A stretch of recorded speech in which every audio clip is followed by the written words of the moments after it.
You already know you're good at this. You've run the team, you've hit the number, you've carried the brand through launches and layoffs and bad quarters. So why does your entire future still sit in the hands of one CEO who could reorganize you out of a job on a random Tuesday? That's the exact question that makes experienced marketers start typing how to become a fractional CMO into YouTube at 11 o'clock at night. And here's the honest answer. It's not a job you go find. It's a business you build. And you can build almost all of it before you even hand in your notice.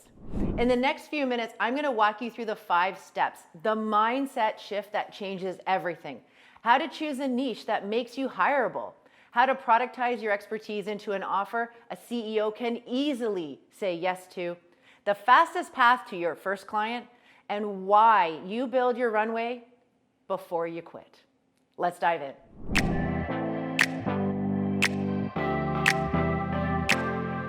When most marketing leaders decide to become a fractional CMO, the first thing they do is change their title online and wait for the inbound to roll in. And when it doesn't, they panic. So here's the honest answer up front. Nobody hires a fractional CMO off a headline. You don't find a role. You build your practice. You stop selling your time and you start selling a specific outcome to a specific kind of company. And you build the foundation while you still have the safety of a paycheck. This isn't years long slog. The 5 steps can be built in a few focused weeks of nights and weekends before you change a single thing about your job. The first and most important step has nothing to do with tactics. It's a mindset shift. And if you skip it, nothing else is going to work. Your entire career, you've operated as an employee. You wanted a new role, you sent out a resume, you waited to be chosen. As a fractional CMO, you have to let go of that completely. You are not a job seeker. You are a business owner. You are a CEO. And businesses don't get hired by handing out resumes. They get hired by marketing a clear solution to a specific problem. This changes everything about how you show up. You don't send a resume, you send a proposal. You don't ask about salary, you set a retainer. You don't wait to be picked. You diagnose the CEO's problem and you prescribe the fix. The moment you walk in as a peer who solves a problem instead of a candidate hoping to be liked, the dynamic flips. They stop comparing you on price and they start treating you as the expert they need. And until you make that shift, every tactic that I'm going to share next is going to fall flat. The second step is to choose your niche and then back it with the track record that qualifies you. Now, this one was going to feel really counterintuitive. After decades in marketing, your instinct is to say, I can help almost any company grow. But when you market to everyone, you become invisible to everyone. A CEO does not want a generalist. They want the specialist who understands their exact world. Be narrow. Pick an industry you know cold and a stage of company you've personally scaled. Maybe it's B2B SaaS between 5 and 25 million in revenue. Maybe a healthcare tech preparing for a financial raise. The narrower you go, the more obvious your value will become. But here's the part most people skip. Your niche has to be backed by proof, the specific results you've driven for exactly that kind of company. That is what will turn, I think I can help, this into, here's the exact thing I've done, and here's what happened, and here's the outcome I got. Here's how that sounds. Don't say, I help companies with their marketing. Say, I help B2B founders between $5 and $25 million fix the leaky funnel that's quietly capping their growth. I've done it twice, and both companies doubled qualified pipeline within 2 quarters. One of those is going to get ignored. The other is going to get a reply.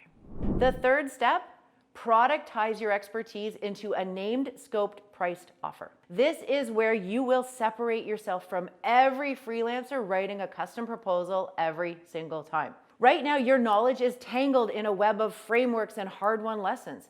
A CEO can't buy that. A confused mind always says no. So when you package it into one clear, repeatable offer, it has a name. It has a defined scope. It happens in month 1, 2, and 3, and it has a set price. Instead of, I'll do fractional CMO work for some hourly rate, You offer something like a 90-day revenue engine. You rebuild their positioning, you install their demand gen system, and you hand them a marketing team that actually runs. Now the buyer knows exactly what they're getting, what it costs, and what will be different when it's done. A productized offer does the selling for you because it turns a vague, risky hire into a simple, concrete yes. And there's a quiet pricing benefit too. A vague hourly rate, that involves haggling. But a fixed scope offer tied to a clear outcome lets you charge for results instead of hours. Almost always, it's a bigger number. The fourth step, landing your first client. And your first client is almost certainly closer than you think. New fractional CMOs pictures months of cold outreach, but the fastest path is usually sitting right behind you, your current or former employer. Think about what happens when you leave. You create a massive hole. The CEO panics about losing your institutional knowledge and disrupting the team. So instead of walking out, you offer a solution. I'm transitioning to a fractional model, and I know my departure will leave a gap. I'm happy to stay on 1 day a week for the next 6 months to manage the team and protect our momentum. And my retainer for that is X. Think about that from the CEO perspective. That is enormous relief. They get to keep your strategic brain without your full salary and benefits. For you, it's everything. You've just secured your first paying client. You've replaced a meaningful chunk of your income, and you've earned a fresh case study to land client 2. That alumni client is the single fastest way to launch your practice. The fifth and final step quietly decides whether this whole thing works. Build your runway before you quit. Most executives get this backwards. They burn out. They quit in frustration. And only then do they start to try to figure out the fractional thing from a standing start. No income, no pipeline. That is a recipe for panic. And panic makes you grab the first bad gig just to cover the mortgage. Instead, build your foundation while you still have the safety net of your salary.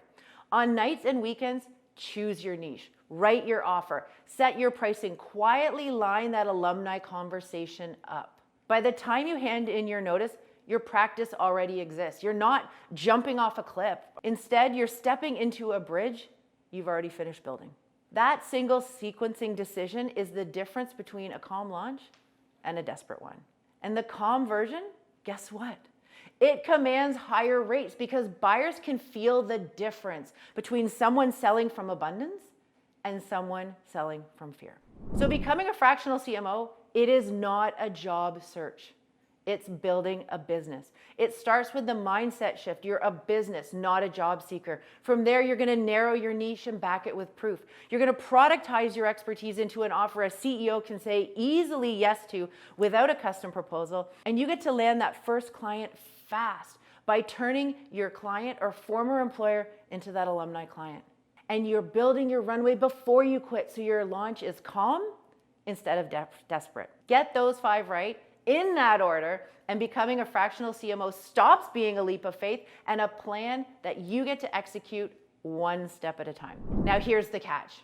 You can have the perfect mindset, a sharp niche, and a beautiful offer, but none of that matters if you don't have a predictable way to fill your pipeline once that first alumni client wraps.